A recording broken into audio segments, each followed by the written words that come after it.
আবারও রাতের অন্ধকারে দুঃসাহসিক চুরি রায়গঞ্জ থানার অন্তর্গত কাশীবাটিতে এলাকায় চাঞ্চল্য ছড়িয়ে পড়ে। এই বিষয়ে জানা যায়, সুনীল দেবনাথ তার মণিহারি দোকান রয়েছে। রুটি রুজির টানে পরিবারের উপার্জনের জন্য একমাত্র ভরসা সেই দোকান। বিভিন্ন মেলায় গিয়ে তিনি সেই দোকানদারি করেন। তিনি অসুস্থ থাকায় তার পরিবারও তাকে এই বিষয়ে সহযোগিতা করে। আরও জানা যায়, ডালখোলায় একটি মেলা রয়েছে। এই মেলাতে দোকান নিয়ে গিয়েছিলেন। সপরিবারে মেলাতে থাকা অবস্থায় পাশের বাড়ি থেকে একটি ফোন আসে তার কাছে। তিনি বাড়িতে এসে দেখেন চোর চুরি করে সব নিয়ে চলে গেছে। তিনি বাড়িতে এসে দেখেন বাড়িতে ঢোকার দরজা, ঘরে ঢোকার দরজা চোরেরা ভেঙে ভেতরে প্রবেশ করে তার চিকিৎসার সমস্ত টাকা পয়সা সহ গয়নাগাটি নিয়ে চম্পট দেয়। আরও জানা যায়, তিনি ক্যান্সারের পেশেন্ট। তার মাঝে মধ্যেই ডায়ালিসিস করতে হয়। চুরি যাওয়ায় বর্তমানে তিনি একেবারে নিঃস্ব হয়ে গিয়েছেন। উল্লেখ্য, এর আগেও এই এলাকায় একাধিকবার চুরি হয়েছে। এছাড়াও পাশের গ্রামগুলোতে একাধিকবার চুরি হয়েছে। এলাকাবাসীরা এই নিয়ে উদ্বেগে রয়েছে। এই বিষয়ে পরিবারের পক্ষ থেকে রায়গঞ্জ থানায় লিখিত অভিযোগ দায়ের করা হয়। খবর পেয়ে ঘটনাস্থলে ছুটে আসেন রায়গঞ্জ থানার পুলিশ। ঘটনার যথাযথ তদন্তে নামেন। এই প্রসঙ্গে গৃহকর্তা সুনীল দেবনাথ তিনি আর কি জানালেন শুনে নেব। দাদা, আপনার নাম? সুনীল দেবনাথ। কি হয়েছে? এখানে একটু চুরির মতন হয়েছে। কিভাবে জানলেন চুরি হয়েছে? যে আমরা মেলায় ছিলাম, এখানে কেউ ফুল দিতে আসছিল, তো ওইভাবে দেখতে পারলো যে এখানে চুরি হয়ে গেছে, ঘরটার তালাও হয় না। তা বললেন যে আপনারা অন্যের মাধ্যমে জানলেন, তাহলে কি আপনারা বাড়িতে ছিলেন না? না, কোথায় গিয়েছিলেন? আমরা মেলাতে গেছিলাম, ডালখোলাতে, একদিনের মেলা। মানে মেলাতে মানে কি বিষয়ে? এই মেলাতে খেলনা টেলনা দোকান করি, মনিহারি করি। তার মানে আপনার ওই বিভিন্ন মেলাতে আপনি এই জিনিস বিক্রি করেন? হ্যাঁ হ্যাঁ হ্যাঁ। তারপরে এসে কি দেখলেন? এসে দেখলাম এগুলা ভাঙাচোরা সব পড়ে আছে। কি কি নিয়ে গেছে?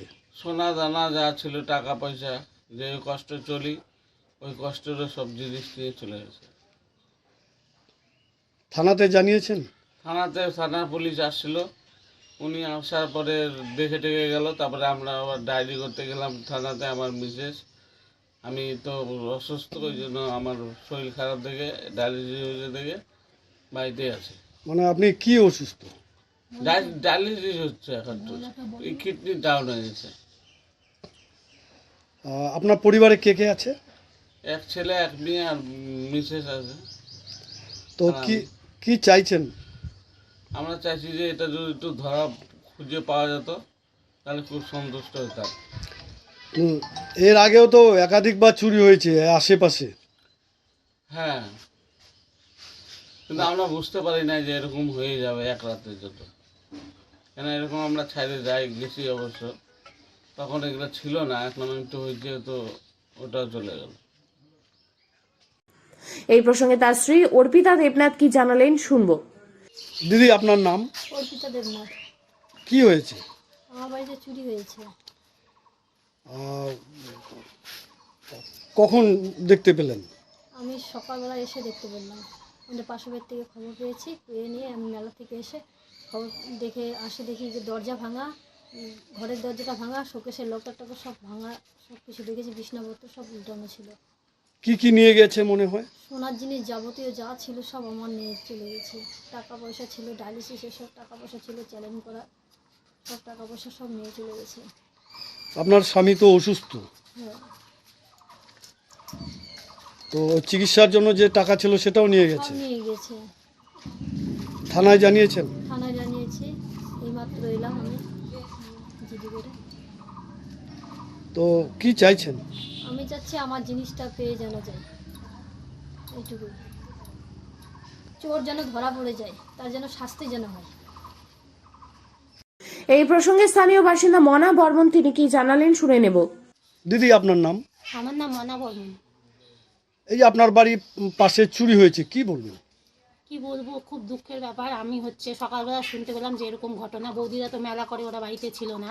তো আমরা সবাই পাড়া প্রতিবেশী এসে দেখলাম যে পুরো আমরা ঘরেই ঢুকেছিলাম, ঘরে ঢুকেই দেখেছি যে শোকেসের আর আলমারির সব কিছু ভেঙেছে। মানে এই সব দরজা কিন্তু ভাঙেনি, মেন সোনা টাকা অনেক টাকাই ছিল। বৌদি এসে জানা গেল 1 লাখ টাকার মতো মনে হয় ছিল, সব চুরি গেছে। বৌদি কষ্ট করে যত সোনা বানিয়েছিল সব সোনা চুরি গেছে। আর প্লাস দাদার ডায়ালিসিস হয়, কিডনিতে 2টা কিডনিতে সমস্যা আছে। ও খুব কষ্ট করেই চলে বৌদিরা। আর ছোটোবেলা থেকে মানে আমার ছেলেমেয়েরা এখানে আসে সবসময়, মানে একটা নিজেদের মতো হয়ে গেছে আমাদের সাথে। কিন্তু মানে এই ব্যাপারটা দেখে যা মানে খারাপ লাগলো বলে বোঝানোর মতো না। আর বৌদি এসে তো পুরো ভেঙে পড়েছে, দেখতে পাচ্ছেন যে বৌদি ভেঙে পড়েছে, আর ভেঙে পড়বেই স্বাভাবিক এই বিষয়টা। যার গেছে সেই জানে যে কি হয়েছে। দাদাকে কালকেই নিয়ে যাবে ডায়ালিসিস করতে, সেই টাকাটাও ঘরে নাই, মানে কোনো কিছুই রাখেনি। তামার পয়সা ছিল সেগুলোকেও চুরি করেছে, মানে সব কিছু রূপা টুপা বাচ্চাদের খুঁটি ছিল সেগুলোও ভেঙে সব চুরি করেছে। কি বলা নেই, আমরা চাই যে হচ্ছে আশেপাশে সবাই চায় যেন হচ্ছে চোরের শাস্তি হয় আর চোর যেন ধরা পড়ে। পুলিশ এসেছিল, মানে মেম্বার দাদা নিয়ে এসেছিল, আর বৌদিও গেছে ডায়েরি করে এসছে। আমরা সবাই চাই যেন হচ্ছে চোর ধরা পড়ুক আর জিনিসগুলো বৌদি ফিরে পাক। টাকা